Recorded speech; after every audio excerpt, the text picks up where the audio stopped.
For justice के trustee Shri Ravi हरजाई के पास में हूँ। श्री रवि हरजाई प्रोफेशन से बैंकर हैं और ये इंडसइंड बैंक के काफ़ी उच्चाधिकारी रहे।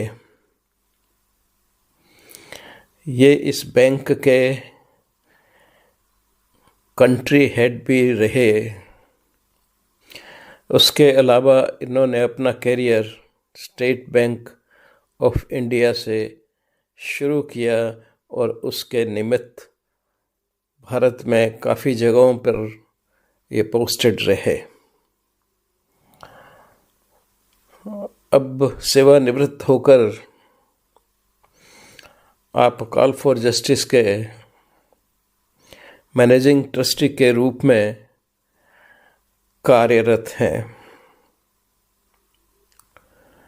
उनके इस विशाल एक्सपीरियंस से जो एक बहुत बड़ी समस्या हम सबके सामने नज़र आती है वह है हिंदू और मुस्लिम जो मुख्य धाराएं हैं भारतवर्ष की। एक बड़ी धारा है जिसकी 82 से 84% प्रेजेंस है और दूसरी एक 20-25% के बीच में दूसरी धारा है जो भारत की पॉलिटिक्स में या भारत के संरचना में एक बहुत ही महत्वपूर्ण रोल अदा करती आई है। हमने देश का विभाजन भी देखा, उसके बाद की समस्याएं भी देखी और उसके बाद लगातार दोनों के दोनों समूह आपस में एक नहीं हो पाए ऐसा नज़र आता है। और अब पूरी दुनिया को देख के लगता है कि जैसे ये समुदाय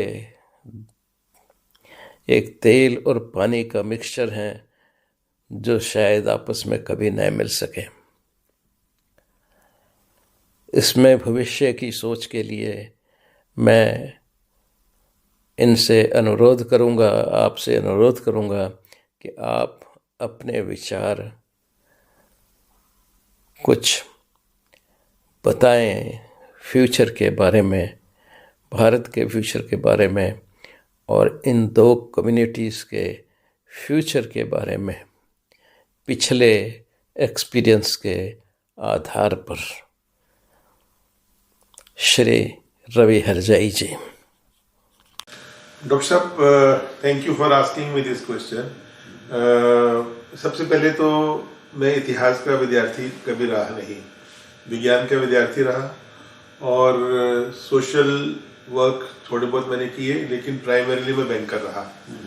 तो बीइंग ए बैंकर मेरा अक्रॉस द कम्युनिटीज मिलना जुलना होता है, across the country and across the globe मैं घूमा हूँ, लोगों से मिला हूँ। 1947 के बाद आपने प्रश्न किया तो मैं 1947 के बाद आज़ाद हिंद में पैदा हुआ, लेकिन उस समय की जो कुछ बातें हैं जो मैंने अपने दादी से सुनी, हमें तो छोटे बच्चे थे तो कुछ ज्ञान था नहीं, हमारे लिए तो कोई हिंदू मुसलमान ऐसा कुछ था नहीं। तो आपके ताया जी भी शायद थे? ताऊ जी था, ताऊ जी expired few years back at the age of 99 and a half। तो हम इकट्ठे ही रहते थे, जॉइंट फैमिली है हमारी। सो जब मैं छोटा बच्चा था तो हमारे घर में जो है सर्दी शुरू होने से पहले सब रजाई गद्दों की रुई निकाली जाती थी और एक धुनने वाला आता था और वो उसको एक जाफरी टाइप हम देते थे, उसमें वो बंद करके टुन टुन टुन टुन करता था और शाम तक वो सब करता था। फिर दोबारा से उनको रजाइयों में तलाइयों में भरा जाता था। मेरे को उसकी आवाज़ बहुत अच्छी लगती थी और मैं हमेशा उसके पास जाके बैठा था। मेरा हाथ सिर मुंह भी रुई से सफ़ेद हो जाता था मैं उनके लिए कभी चाय बना के लाता था, कभी पानी बना के लाता था, लेके आता था। तो मेरी दादी को पता लगा, उसने बोला ये इस गिलास में इसको काय को दी है चाय, ये तो मलेच है। तो मैंने पहली बार जिंदगी में शब्द सुना मलेच। तो मैंने कहा मलेच कौन होते हैं? बोले तेरे को नहीं पता, ये लोग हैं, इन्होंने हमारा बहुत नुकसान किया था, हमें लूटा पीटा काटा मारा। हम जब पाकिस्तान पंजाब में थे तो हम वहां से सब कुछ अपना छोड़कर हमें भागना पड़ा। तो ये मलेच है, इनसे अब ये तो गिलास बाहर रख दे, इसको मांझेंगे, अग्नि में धोएंगे, फिर इसको यूज करेंगे। तो ये मेरा पहला एनकाउंटर हुआ कि कोई एक कम्युनिटी अलग है, जिस कम्युनिटी से हमारी दादी को परहेज है। समय बीतता गया, स्कूल, कॉलेज, बैंक, ऐसा कभी सोचा नहीं कि ये मुस्लिम है तो इसके साथ दोस्ती नहीं करनी है। सामान्य रूप में सभी के साथ उठते बैठते थे, खाते पीते थे और मौज मस्ती भी करते थे। फिर बैंक में एक साथ काम भी करते थे। मैंने ऐसा अनुभव किया कि जो पढ़ा लिखा मुसलमान है, ऐसा मेरा विचार था कि पढ़ा लिखा मुसलमान जो है वो शायद इतना कट्टर नहीं होगा। परंतु मुझे ताज्जुब हुआ कि जो लोग मेरे अंडर काम करते थे, रिपोर्ट करते थे और अच्छे पढ़े लिखे MBA क्वालिफाइड लोग थे, उनमें से भी जो मुस्लिम थे, वो जब बात आती थी इस्लाम की तो कट्टरपंथी की तरफ घूम जाते थे। तो थोड़ा थोड़ा सा ये मेरे को महसूस होना हुआ कि कुछ ऐसा है इस कम्युनिटी में या इस मजहब में जिससे कि वो मिक्स नहीं हो पाते। अब थोड़ा सा जितना मेरे को इतिहास का ज्ञान है उसके हिसाब से अगर मैं कहूँ तो भारत में तो कोई मुसलमान था नहीं, इस तरह हिंदुओं का देश था। तो मुसलमान यहाँ आए तो आक्रमणकारी करके आए। हिंदुओं में अलग अलग राजा आपस में फूटे थी, एक एक करके फूट का फायदा उठा करके ये जीतते गए और जैसे जैसे ये जीतते गए वैसे वैसे इन्होंने उस क्षेत्रों का इस्लामीकरण करना शुरू कर दिया। हिंदुओं को कोई दिक्कत नहीं थी क्योंकि हमारे यहाँ तो एक बात कही जाती थी, कोई भी नृप भय हमें का हानि, कि राजा कोई भी हमें क्या, हमने तो अपना काम करना है। तो राजा जो है वो अपना काम करेगा, हमें अपना काम करना है। इस कारण से राजा इस मजहब का होगा, इस मजहब का होगा, इसके बारे में इस विचार का होगा। कभी हिंदू पद्धति में, हिंदू संस्कृति में कभी इसके बारे में इतना ऊहापोह नहीं होता था। परंतु जब इन लोगों ने जो जो क्षेत्र जीता और वहां पर इन्होंने कत्लेआम शुरू किया कि या तो आप हमारे मजहबी सहमजहबी हो जाइए या हम आपको मार देंगे, या हम आपके ऊपर कर लगाएंगे, जिसको जजिया कर भी कहा गया, गंगा में स्नान करने को कर लगाया गया, जनेऊ पहनने पर कर लगाया गया। इस तरह से बहुत सारी बातें की जो बहुत लोगों ने इसको स्वीकार किया कि हम कर दे देंगे, पर मजहब नहीं छोड़ा। आज जो हिंदू बचा हुआ है वो इसीलिए बचा है कि हमारे कुछ पूर्वजों ने संघर्ष किया कि हम नहीं कन्वर्ट होंगे। परंतु कारण क्या है? हमारे अपने 33 करोड़ देवी देवता थे, उसमें एक के भी आ जाते अल्लाह जी भी, तो हमें तो कोई दिक्कत नहीं थी। 33 करोड़ एक ही घर में रहने वाले लोग, कोई राम को मानता है, कोई कृष्ण को मानता है, कोई गणेश जी को मानता है, कोई शिव को मानता है, कोई माँ को मानता है, हमें तो कोई प्रॉब्लम थी नहीं। और भी विभाजन अगर हम करें तो इसी में से निकले, बुद्धिज्म निकला, जैनिज्म निकला, सिखिज्म निकला, कोई समस्या नहीं है। रोटी बेटी का नाता है उनके साथ हमारा, क्योंकि वो भी इस बात को स्वीकार करते हैं। ऐसा नहीं है कि गुरु ग्रंथ साहब के बाहर अगर कोई ज्ञान है तो वो ज्ञान नहीं है, सिख ऐसा नहीं मानते हैं। और सिखों से ज्यादा जो नॉन सिख है वो गुरुद्वारे में जाते हैं, वो जाते हैं गुरुद्वारे में। तो हमारा कहीं किसी भी तरह का संघर्ष नहीं था। हमारा सर्वधर्म समभाव का हमारा एक जो मंत्र है, लोका समस्ता सुखिनो भवन्तु, कि सब लोग खुश है। सब लोका में मतलब ये लोग पूरा ब्रह्मांड में जितना भी जीव जंतु कीड़ा मकोड़ा सबकी हमने कामना की कि सब सुखी रहे। हमें क्या दिक्कत थी, ये भी सुख से रहे। लेकिन इनके कुछ मजहब में ऐसा है, आप देखिए इस समय लगभग 56 देश हैं जो पूरी दुनिया में जो इस्लामिक है।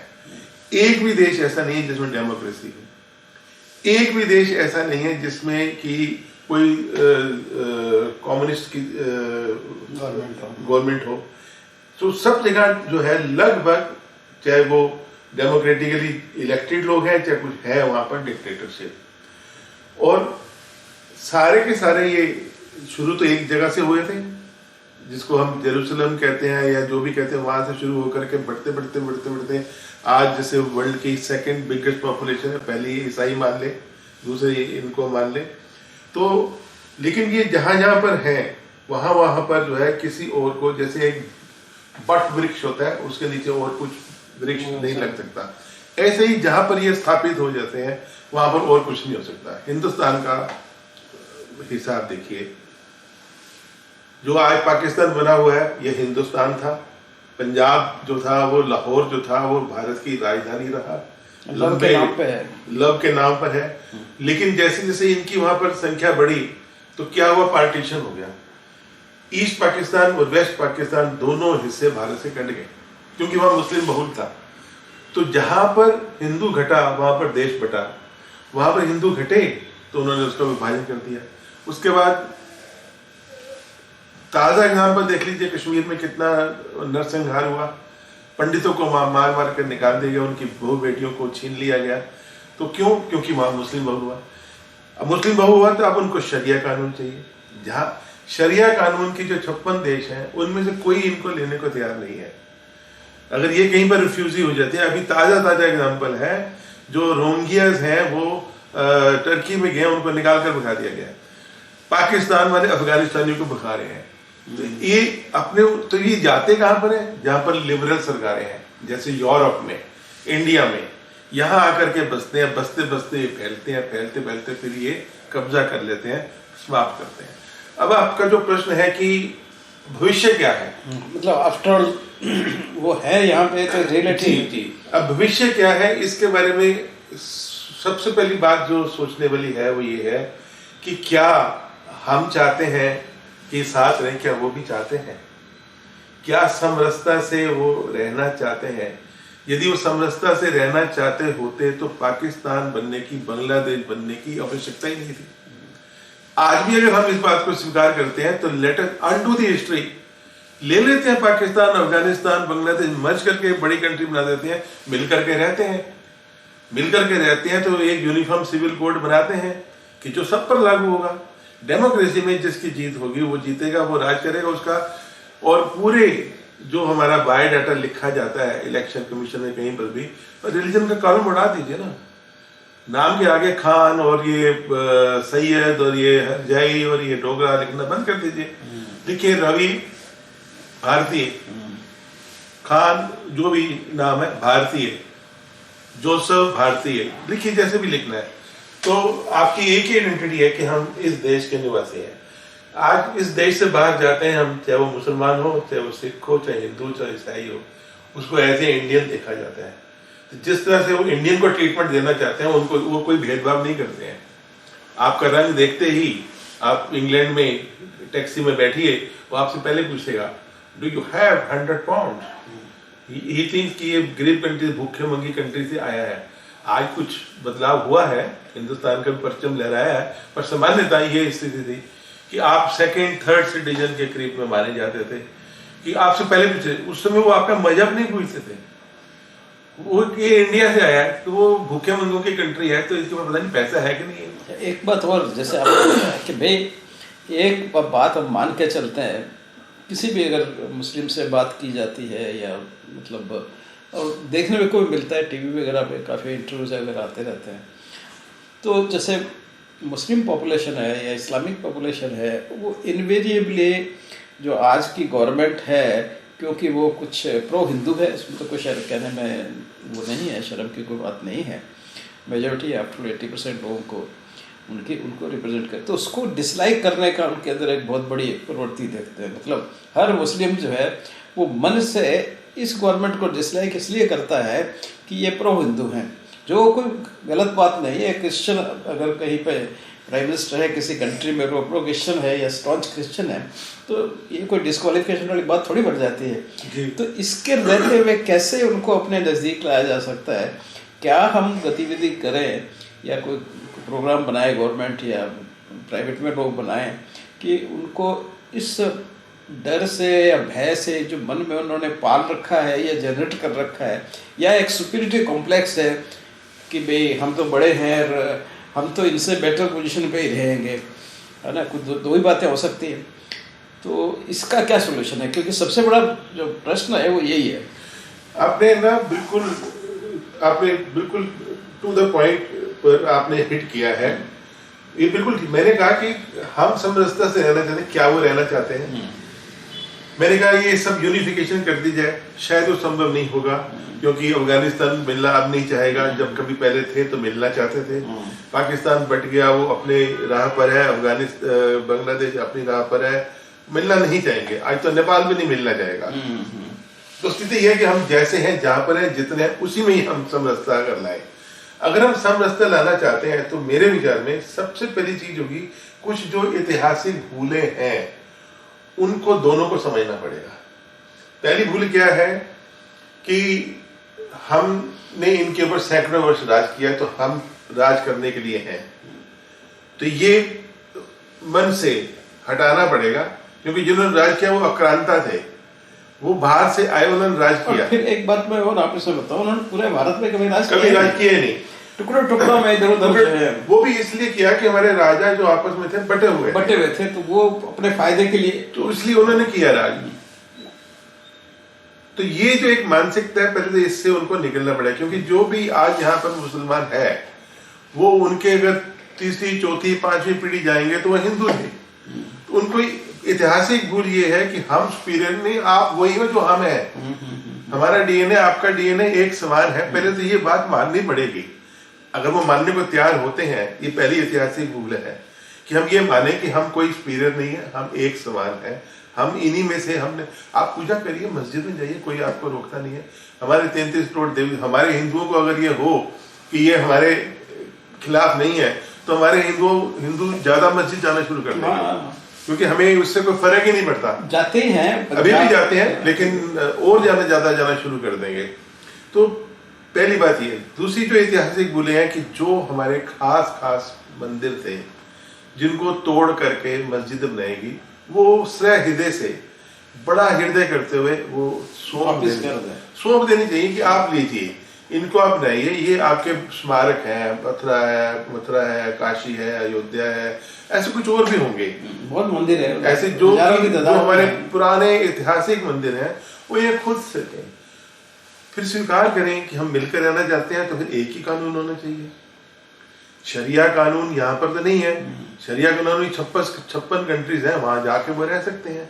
अगर यहाँ रहना है तो फिर ये एक्सेप्ट करें कि ये ऐतिहासिक भूलें हुई, उन भूलों को आज हमें ठीक करना पड़ेगा।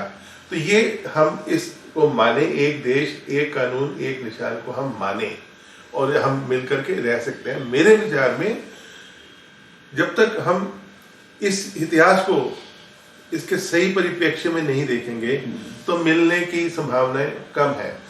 धन्यवाद जी, आपसे बड़ी चर्चा बहुत अच्छी रही। Thank you, Doctor. Thank you for giving me this opportunity to speak and give my views. Thank you very much. Thank you.